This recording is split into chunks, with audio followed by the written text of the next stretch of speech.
This morning, I would like to talk about personality, and I would like to set the context for personality by placing it in the pantheon of who we are. Personality is only what's visible on the surface of, and it has a role, but it is not all of us. Behind the personality is something more fundamental. Let's call it the soul. So you have a soul behind the personality. This soul is something that's greater than, I think, this lifetime. Essentially, it's a big being. It's a big presence. It's something that has more history than you can compact into your number of years on Earth in this lifetime. And so it is more than the personality. And behind that is something even grander, which is the spirit. And the spirit is what is connected with all that is. It is the part of us that is oneness with everything. It's easy to believe you are a personality because the world will tell you that. It's a little more involved to get that you're a soul and to realize that you are the presence itself. This is really the goal, in my opinion, of spiritual development. If the parents were missing something in their development, then it's quite often they can't give that to their children, and so then the children are missing it in their development. And so from generation to generation, the child feels like it needs to compensate. And so it begins to develop a personality structure that in some way will compensate for what was missing.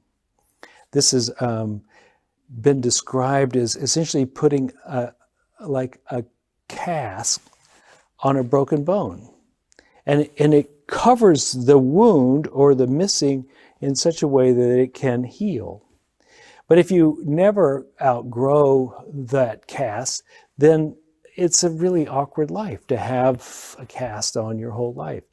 And many personalities, most personalities I would say, get stuck as this frozen protection, this frozen casing of what's missing.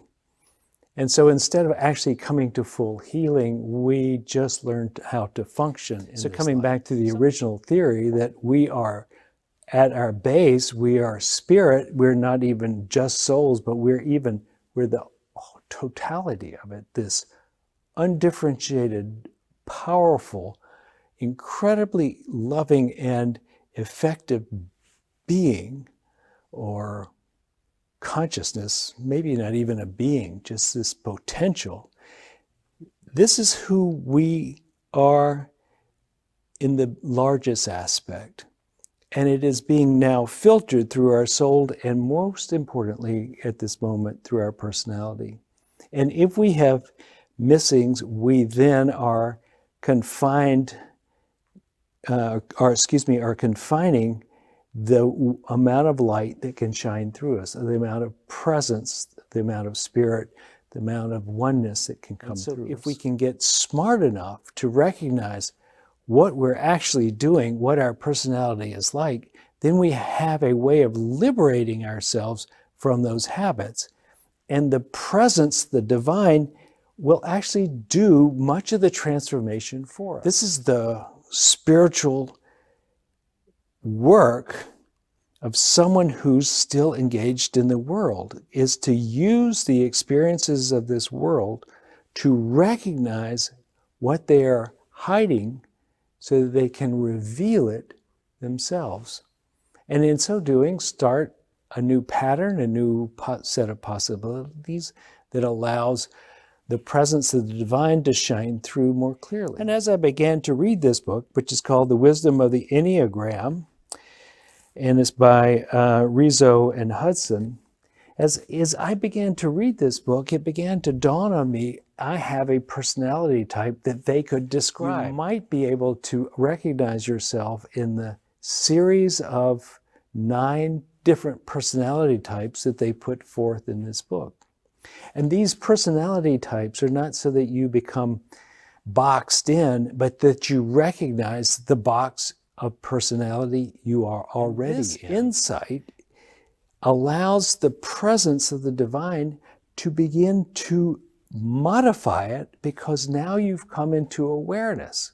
It begins to you are in essence inviting the presence to do its transformational work, because now you are clear about what's actually happening.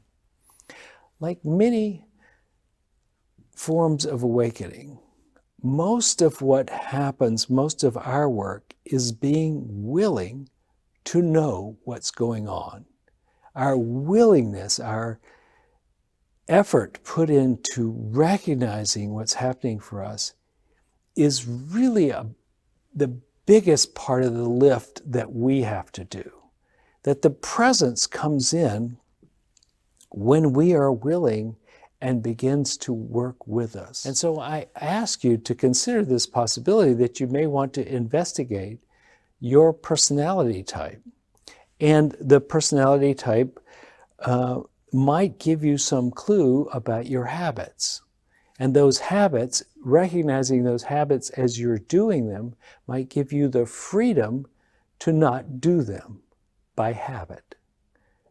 That opening, into that comes the presence that allows something new to happen, a more complete expression of the divine itself. And this is what I hope we will be able to come to in this time of social isolation, is that we will take the clarity that comes by looking at ourselves more clearly and seeing our patterns and giving Spirit space enough to come and shine through us by us recognizing and admitting to ourselves how we might be limiting it, and then to let it move through us.